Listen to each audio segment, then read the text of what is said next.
नमस्कार, स्वागत है साहित्यिक झरोका चैनल पर। आज हम करेंगे बिहारी लाल का जीवन व साहित्यिक परिचय। बिहारी जी रीति सिद्ध काव्य धारा के कवि हैं, अर्थात रीतिकालीन कवि हैं। तो आइए इनके जन्म के बारे में और इनके साहित्य के बारे में जानने का प्रयास करते हैं। सबसे पहले अगर इनके जीवन की बात करें तो इनका जन्म सन 1595 ईस्वी में ग्वालियर में हुआ था। इनके पिता का नाम केशव राय। ऐसा माना जाता है कि जब ये लगभग 8 वर्ष के थे तो इनके माता पिता ओरछा राज्य में आ बसे थे और वहीं पर वो रहने लगे थे। जो बिहारी जी हैं उनके गुरु नरहरिदास माने जाते हैं। इन्होंने जो शिक्षा प्राप्त की वो संस्कृत, ज्योतिष, व्याकरण, रंग शिल्प, दर्शन और फारसी भाषा का भी इन्होंने अध्ययन किया। कुछ जो पुस्तकें हैं उसमें ऐसा भी मिलता है कि इन्होंने अपना गुरु तो नरहरिदास जी को बनाया था, लेकिन उस समय के जो तत्कालीन कवि थे आचार्य केशवदास, उनके संपर्क में भी आए और उन्हीं से इन्होंने काव्य रचना की दीक्षा प्राप्त की थी। फारसी भाषा में भी इन्होंने अध्ययन किया था, उस समय जो शासन था वो मुगल शासक थे और क्योंकि जो राजकाज की भाषा थी वो फारसी थी, इसीलिए फारसी भाषा का भी इन्होंने अध्ययन किया था आगरा में जाकर।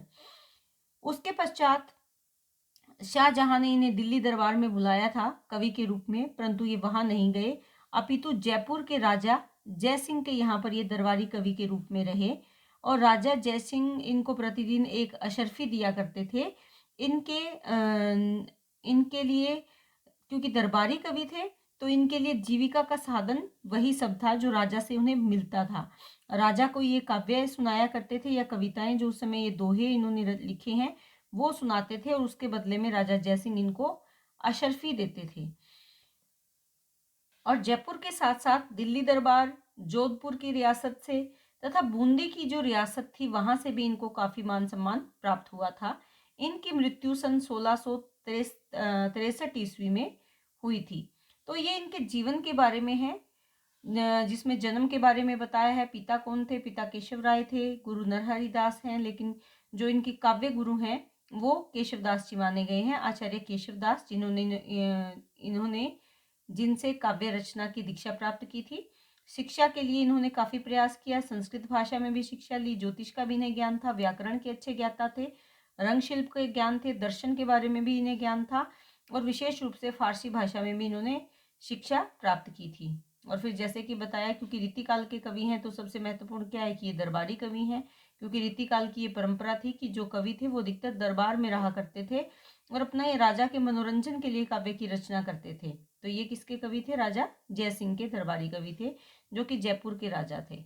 और मृत्यु के बारे में हमने बताया यहाँ पर कि सन 1663 ईस्वी में इनका देहांत हो गया। अब अगर साहित्य रचना के बारे में बात करें तो इन्होंने बहुत अधिक ग्रंथ नहीं लिखे, अपितु एक ही रचना है मिलती है, इनका एक ही ग्रंथ मिलता है, वो है बिहारी सतसई। और यही बिहारी सतसई जो ग्रंथ है ये इनकी प्रसिद्धि का प्रमुख आधार है। इसमें लगभग 713 दोहे हैं, क्योंकि जो सतसई का मतलब ही क्या बनता है? 700 जमा, यानी 700, जिसमें सत से तात्पर्य क्या है? 7, और सई अर्थात 100, यानी 700 प्लस 700 या 700 से अधिक दोहे जिस ग्रंथ में संकलित किए जाते हैं उसे सतसई कहा जाता है। तो इनके जो ग्रंथ है उसमें 713 दोहे संकलित माने जाते हैं, जिसमें से 600 अधिक दोहे श्रृंगार रस से परिपूर्ण थे। यानी जो 600 से अधिक दोहे किससे? श्रृंगार रस से जुड़े हुए दोहे थे।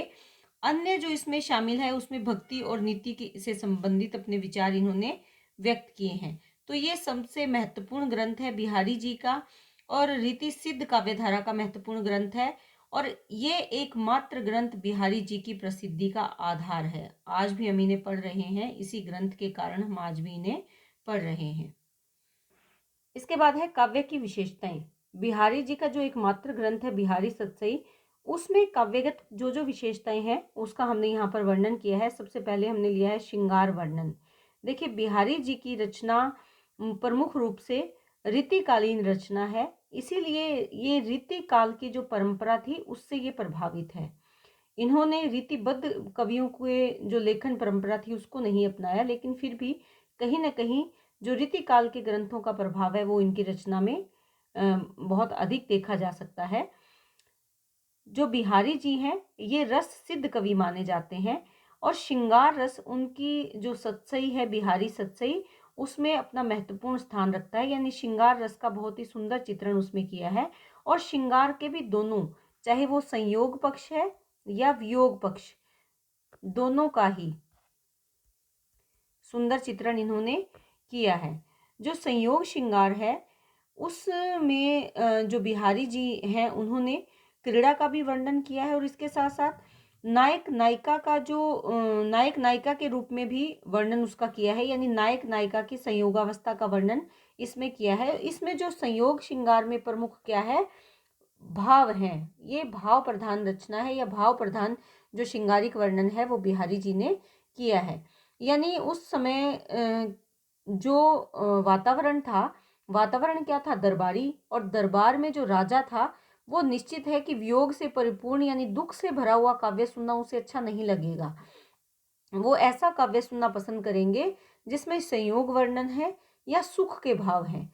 तो उस समय अधिकतर जो है संयोग वर्णन, संयोग श्रृंगार का वर्णन अपनी कविताओं में या अपने दोहों में कवियों ने किया है और बिहारी जी ने भी उसी परंपरा का निर्वाह किया है।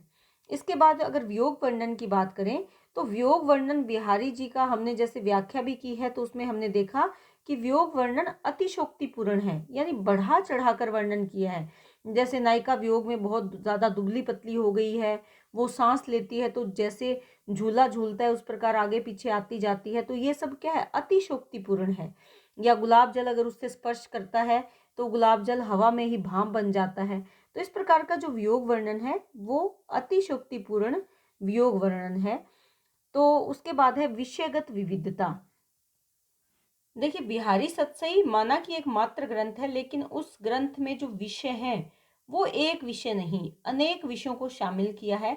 जैसे प्रेम का विषय यानी श्रृंगार का वर्णन भी है, भक्ति भी है, नीति भी है, ज्योतिष शास्त्र भी है, गणित शास्त्र भी है। यानी सभी प्रकार की विविधता उनके काव्य में देखी जा सकती है। यानी विषय की विविधता या अनेक रूपता उसमें देखी जा सकती है। कहीं कहीं पर बिहारी जी लोक और शास्त्र की अगर बात करते हैं उसका ज्ञान देते हुए प्रतीत होते हैं, तो दूसरी जगह कहीं पर पतंगबाजी का चित्रण किया है, कभी कहीं पर कबूतरबाजी का चित्रण किया है, कहीं पर शिकार का वर्णन किया है, नृत्य का वर्णन किया है, होली का वर्णन किया है, बसंत ऋतु का वर्णन किया है। यानी इस प्रकार से अनेक विषयों को अपने काव्य का उन्होंने आधार बनाया है। उसके बाद हमारे पास तीसरा जो पॉइंट है वो है भक्ति और नीति। यानी भक्ति का भी वर्णन है और नीति का भी वर्णन है। वैसे तो मुख्य रूप से ये श्रृंगारी कवि थे, लेकिन इसके साथ साथ भगत भी थे और किसको अपना आराध्य मानते थे, श्री कृष्ण को अपना आराध्य मानते थे और राधा और कृष्ण की वंदना वो करते थे। लेकिन कहीं कहीं पर रीतिकाल का प्रभाव उन पर पड़ा है, तो वो राधा और कृष्ण का भी उन्होंने श्रृंगारिक वर्णन किया है।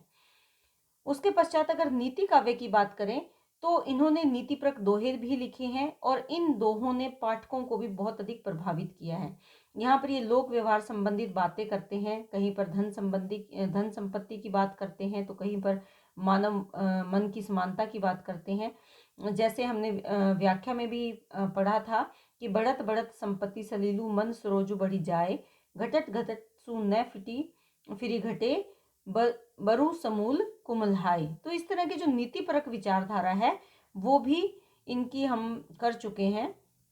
या इसके साथ साथ जो हमने दोहा किया था, नर की अरु नल नीर की गति एके करी जोई, जे तो नीचो हवे चले ते तो ऊंचो होई। तो ये सब क्या है, यानी विनय का भाव है, इसमें निवेदन का भाव है। निवेदन करते हैं कि हमेशा हमें अहंकार रहित होकर जीवन व्यतीत करना चाहिए, जो कि समाज को बढ़ाने में और समाज में सुख शांति बनाए रखने में सहायक है। तो इस तरह के जो भक्ति के और नीति के जो दोहे हैं वो लोगों को काफी प्रभावित करने वाले दोहे हैं। इसके बाद हमारे पास चौथा जो पॉइंट है वो है प्रकृति वर्णन। देखिए, रीतिकाल और प्रकृति वर्णन का बहुत गहरा संबंध है। या क्यों, क्योंकि रीतिकाल में मुख्य तौर पर क्या है, श्रृंगार वर्णन। तो श्रृंगार वर्णन तो बिना प्रकृति के संभव ही नहीं है। तो यहाँ पर अगर हम बात करें प्रकृति वर्णन की, जैसे हमने किया था, बैठी रही अति सघन बन, बैठी सघन तन माँ, देखी दोपहरी जेठ की छाँव चाहती छाँ। तो यहाँ पर देखिए, छाया को ही छाया की आवश्यकता है। कितना सुंदर प्रकृति का चित्रण किया है। ये मन के भावों को अभिव्यक्त करने के लिए है। तो कहीं पर इनके काव्य में इनके जो दोहे हैं, कहीं पर भंवरों का गुंजार है, कहीं पर वायु का कंपन है। तो इस प्रकार का जो वर्णन है, कहीं पर प्रकृति का कोमल रूप में वर्णन किया है, तो दूसरी ओर भावों को अभिव्यक्त करने के लिए प्रकृति का कठोर रूप में भी वर्णन करने से इन्होंने कोई संकोच नहीं किया। उसके बाद आता है अन्योक्ति विधान। अन्योक्ति यानी अन्य उक्ति के माध्यम से अपने भावों को व्यक्त करना, या किसी को व्यंग्य के माध्यम से अपने भावों को बताना। जैसे कि राजा जयसिंह के पास जब ये आए थे, तो राजा जयसिंह अपनी जो पत्नी है उसके साथ महल में व्यस्त थे और बाहर राजकाज में इतना ध्यान नहीं दे रहे थे। तो इन्होंने दोहा लिखकर राजा जयसिंह के पास भेजा था कि नहीं पराग नहीं मधुर मधु, नहीं विकास इहि काल, अली कली ही सो बंध्यो, आगे कौन हवाल।